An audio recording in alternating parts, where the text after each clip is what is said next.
नमस्कार विद्यार्थी मित्रांनो, स्वागत आहे सर्वांचं आपल्या या व्हिडिओमध्ये. मित्रांनो, या व्हिडिओमध्ये आपण आर-आर-बी एन-टी-पी-सीला जे वारंवार रिपीट होणारे जे प्रश्न आहेत, तर ते प्रश्न आपण या ठिकाणी बघणार आहोत. ओके. जी-केच्या सर्व प्रश्न असतील या सिरीजमधील जेवढे काही शिफ्ट झाल्या आर-आर-बी एन-टी-पी-सीच्या त्या सर्व शिफ्टमधील प्रश्न आपण या व्हिडिओमध्ये घेणार आहोत. एकूण 50 प्रश्न आपण घेणार आहोत. त्या 50 कमी 30 प्रश्न तुमचे बरोबर आले पाहिजे. ओके. तुमचे किती प्रश्न बरोबर येतात हे मला तुम्ही कमेंटमध्ये सांगायचं आहे. चला तर मग व्हिडिओला सुरुवात करूया. अत्यंत महत्त्वपूर्ण असं हे सेशन असणार आहे. खूप महत्त्वाचे प्रश्न जे नेहमी रिपीट होतात असे प्रश्न शोधून आपण या ठिकाणी हा व्हिडिओ घेत आहोत. ओके.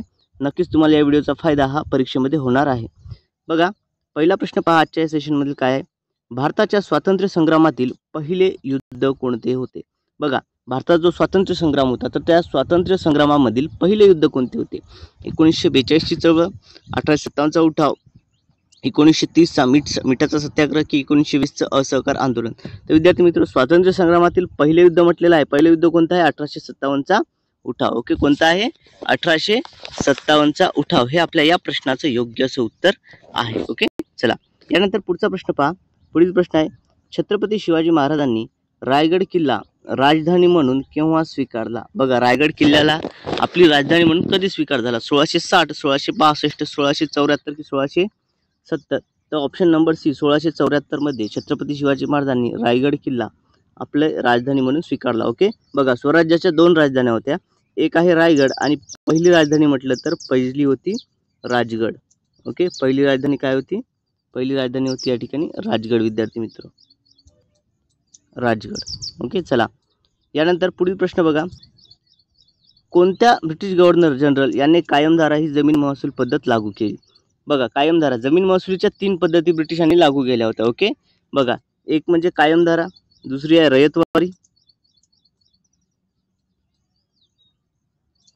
रयतवारी आणि तिसरी होती ती म्हणजे महालवारी.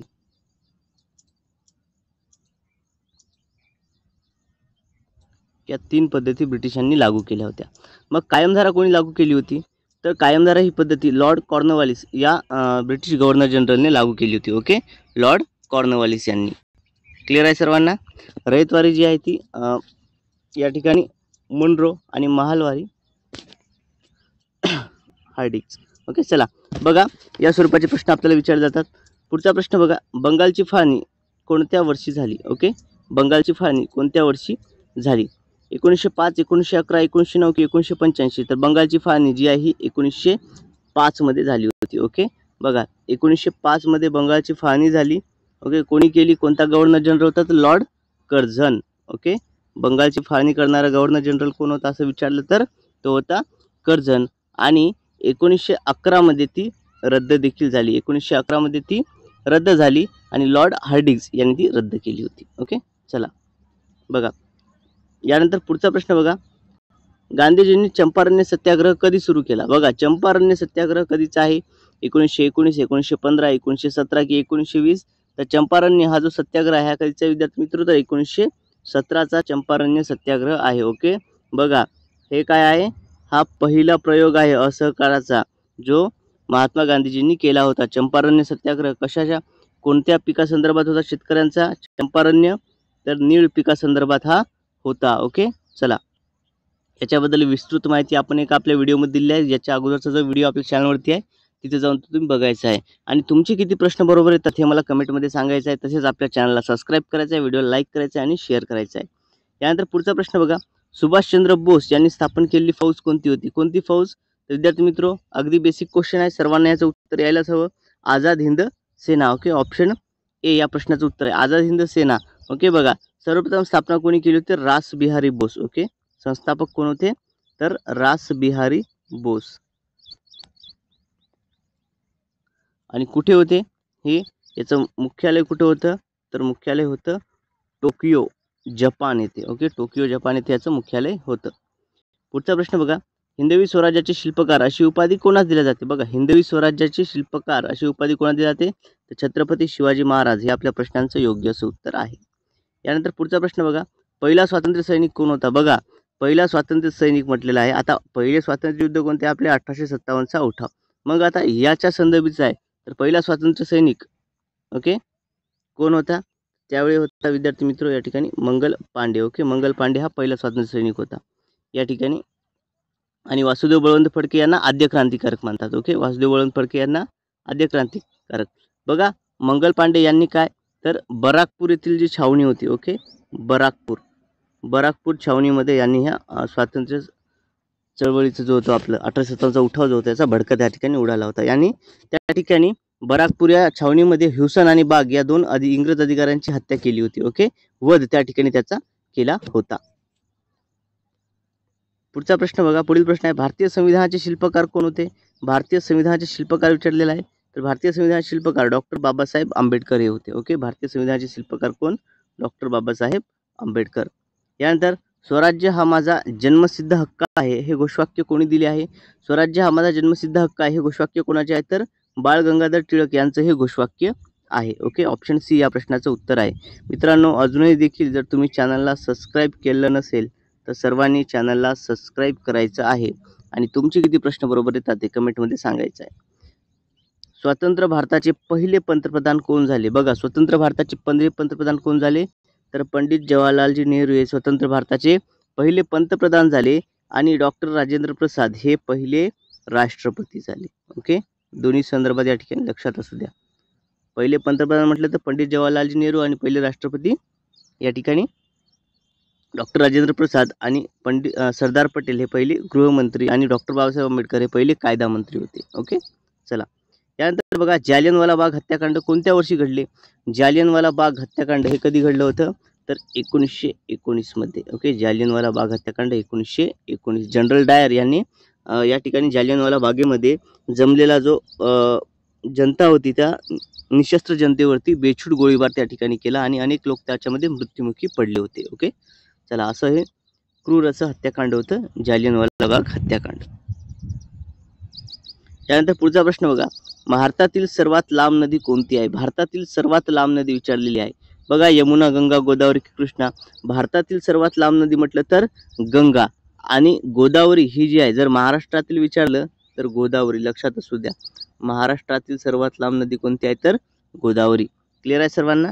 बघा विद्यार्थी मित्र, व्हिडिओ आवडत असल्यास सर्वांनी व्हिडिओला लाईक करायचा आहे, शेअर करायचा आहे आणि चॅनलला सबस्क्राईब करायचं आहे. जे विद्यार्थी पहिल्यांदा आपला व्हिडिओ बघत आहेत त्यांनी चॅनलला नक्की सबस्क्राईब करायचं आहे. ओके, बघा, सह्याद्री पर्वतरांग कोणत्या भागात आहे? बघा, हा प्रश्न देखील वारंवार रिपीट होतो. सह्याद्री पर्वतरांग कोणत्या भागात आहे? पूर्व, दक्षिण, पश्चिम की उत्तर भारत? तर सह्याद्री पर्वतरांग जी आहे ही पश्चिम भारतामध्ये येते. ओके, ऑप्शन सी पश्चिम भारत हे आपल्या प्रश्नाचं योग्य असं उत्तर आहे. थारचे वाळवंट कोणत्या राज्यात आहे? थारचं वाळवंट कोणत्या राज्यात येतं? तर हे तर राजस्थानमध्ये. ओके, थारचं वाळवंट कुठे आहे? राजस्थान येथे आहे. आणि गुजरात जर विचारलं तर गुजरातमधील वाळवंट कोणते? त्याला कच्छ म्हणतात. ओके, गुजरातमधील वाळवंटास कच्छ असे म्हणतात. नर्मदा नदी कोणत्या पर्वतरांगेतून उगम पावते? नर्मदा नदी विचारलेली आहे या ठिकाणी. कोणत्या पर्वतरांगेतून उगम पावते? तर नर्मदा नदी जी आहे विद्यार्थी मित्र ही सातपुडा. ओके, सातपुडा पर्वतरांगेमधून उगम पावते. ऑप्शन सी सातपुडा या प्रश्नाचं उत्तर आहे.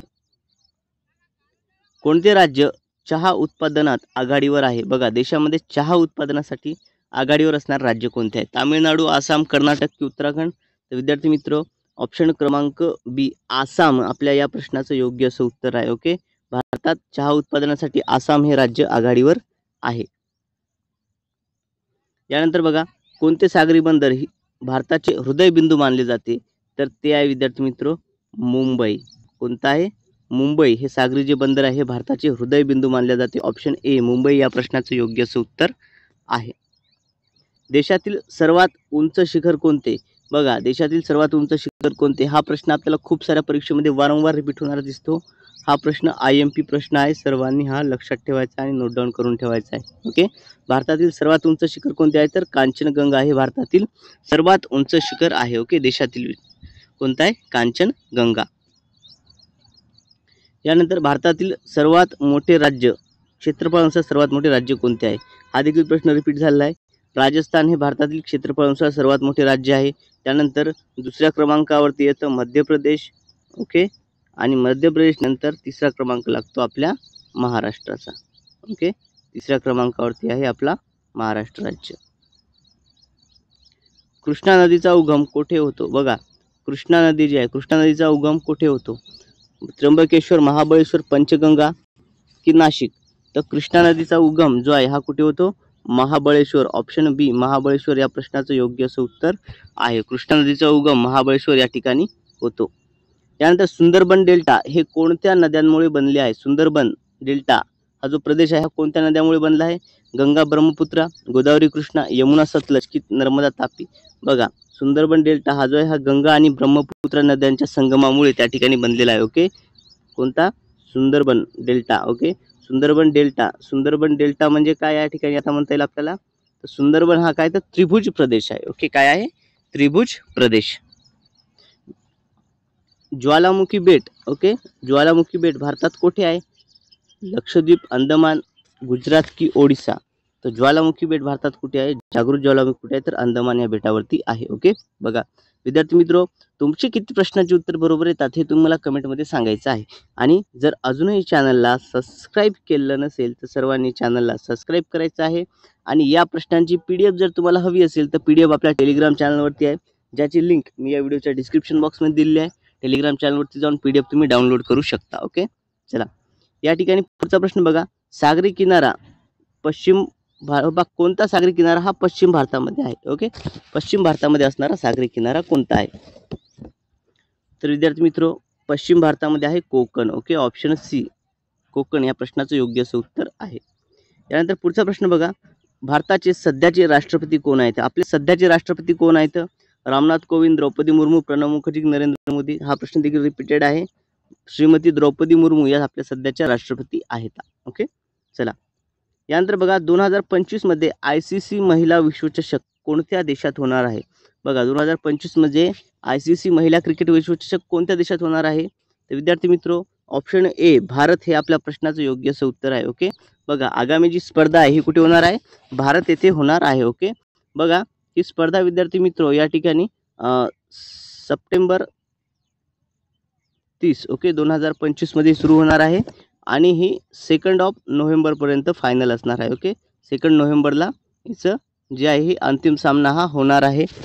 क्लिअर आहे? आणि हे सर्व स्पर्धा कुठे होणार आहेत? तर या जे आहे बंगळुरू या ठिकाणी याचं फायनल होणार आहे. ओके, कुठे होणार आहे?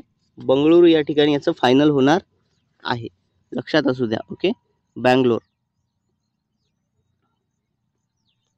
बँगलोरला अंतिम सामना हा या विश्वचषकाचा होणार आहे. ओके, चला क्लिअर आहे सर्वांना? चला यानंतर पुढचा प्रश्न बघा. 2024 मध्ये शांततेचा जो नोबेल पुरस्कार आहे हा कोणाला मिळाला होता? 2024चा जो शांततेचा नोबेल आहे हा नर्गिस मोहम्मदी यांना मिळाला होता. ओके, ऑप्शन बी नर्गिस मोहम्मदी आपल्या या प्रश्नाचं योग्य असं उत्तर आहे. व्हिडिओ आवडत असल्यास सर्वांनी चॅनलला सबस्क्राईब करायचं आहे, लाईक करायचं आहे आणि शेअर करायचं आहे. ओके, चला यानंतर पुढचा प्रश्न बघा. चंद्रयान 3 ने कोणतं मिशन साध्य केलं आहे? चंद्रयान 3 ने कोणतं मिशन साध्य केलं? मंगळावरती गेलं का नाही?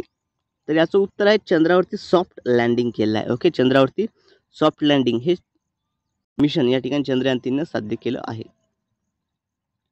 भारतात नवीन संसद भवन कोणत्या वर्षी सुरू झाले? बघा भारताची जी नवीन संसद निर्माण झाली आहे हे कोणत्या वर्षी सुरू झालं? तर हे सुरू झालं विद्यार्थी मित्र 2023 मध्ये. ओके, ऑप्शन सी 2023 या प्रश्नाचं योग्य असं उत्तर आहे. यानंतर बघा 2024 ची लोकसभा निवडणूक कोणत्या पक्षाने जिंकली? 2024 ची जी लोकसभा निवडणूक आहे ही भाजप पक्षाने जिंकलेली आहे. सत्तेत असणारा सध्याचा पक्ष कोणता आहे? भाजप. ओके, चला यानंतर बघा पुढचा प्रश्न. भारतीय संविधान कोणत्या दिवशी लागू झाले? तर भारतीय संविधान आज दिनांक 26 नोव्हेंबर. बघा या ठिकाणी 26 नोव्हेंबर या ठिकाणी लक्षात असू द्या. लागू आणि अंमलबजावणी याच्यामध्ये फरक आहे. ओके, बघा स्वीकार केला 26 नोव्हेंबर 1949ला आणि लागू कधीपासून झालं? अंमलबजावणी त्याची 26 जानेवारी 1950. ओके, त्याच्यामुळे ऑप्शन क्रमांक बी 26 जानेवारी 1950 हे आपल्या या प्रश्नाचं योग्य असं उत्तर आहे. ओके, चला क्लिअर आहे सर्वांना? यानंतर पुढचा प्रश्न. भारतीय संसद किती सभागृहाची आहे? तर भारतीय संसद 2 सभागृहाची आहे. एक म्हणजे लोकसभा आणि दुसरं सभागृह आहे ते म्हणजे राज्यसभा. ओके, आणि भारतीय संसदेचा तिसरा एक घटक असतो जो अविभाज्य अंग आहे ते म्हणजे देशाचे राष्ट्रपती. ओके, चला यानंतर पुढचा प्रश्न बघा. राज्यसभेचे अध्यक्ष कोण असतात? तर राज्यसभेचे अध्यक्ष हे पदसिद्ध आहे तर ते म्हणजे देशाचे उपराष्ट्रपती हे राज्यसभेचे अध्यक्ष असणार. ओके, जी व्यक्ती देशाची उपराष्ट्रपती असेल तीच व्यक्ती राज्यसभेचे अध्यक्ष असेल. ओके, हे काय आहेत, हे पदसिद्ध आहेत. ओके, राज्यसभेचे अध्यक्ष हे कसे असतात, हे पदसिद्ध आहेत. ओके, क्लिअर आहे. चला, यानंतर पुढचा प्रश्न, भारतीय संविधानामध्ये एकूण किती अनुच्छेद आहेत, तर भारतीय संविधानामध्ये एकूण 395 अनुच्छेद आहेत. ओके, 395. अनुच्छेद 370 कोणत्या राज्याशी संबंधित आहे होते, तर हे जम्मू आणि काश्मीर राज्याशी संबंधित होते. 370 कलम. भारताचे सध्याचे पंतप्रधान कोण आहेत, आपल्या देशाचे सध्याचे पंतप्रधान माननीय श्री नरेंद्र मोदीजी हे देशाचे सध्याचे पंतप्रधान आहेत. राज्यपालाची नेमणूक कोण ठरवते, राज्यपालाची नेमणूक कोण करतात, तर राज्यपालाची नेमणूक हे राष्ट्रपती करत असतात. ओके, कोण करतात, राष्ट्रपती. हे आपल्या या प्रश्नाचं योग्य असं उत्तर आहे. त्यानंतर पुढील प्रश्न बघा, भारतीय राज्यघटनेनुसार भारत कोणत्या प्रकारचे राष्ट्र आहे, राजेशाही, धर्मनिरपेक्ष, समाजवादी. भारत हे धर्मनिरपेक्ष राज्य आहे, भारत हे समाजवादी राज्य आहे. त्याच्यामुळे ऑप्शन बी आणि सी दोन्ही या प्रश्नाचं योग्य असं उत्तर आहे. ओके, चला, सर्वोच्च न्यायालयाची स्थापना कधी झाली, सर्वोच्च न्यायालयाची स्थापना कधी झाली विद्यार्थी मित्र, तर 1950 मध्ये सर्वोच्च न्यायालयाची स्थापना ही झालेली आहे. ओके, सर्वोच्च न्यायालयाची स्थापना 1950 मध्ये झालेली आहे. भारतीय राज्यघटनेचे जनक कोणास म्हटले जाते, तर भारतीय राज्यघटनेचे जनक हे डॉक्टर बाबासाहेब आंबेडकर यांना म्हटल्या जाते. ओके, बघा, डॉक्टर बाबासाहेब आंबेडकर हे राज्यघटनेतील एक महत्त्वाची समिती होती जिचं नाव होतं मसुदा समिती. तर या मसुदा समितीचे अध्यक्ष हे डॉक्टर बाबासाहेब आंबेडकर होते. ओके, क्लिअर आहे सर्वांना. पहा, अशा पद्धतीचे विद्यार्थी मित्र या ठिकाणी आपण प्रश्न बघितलेले आहेत.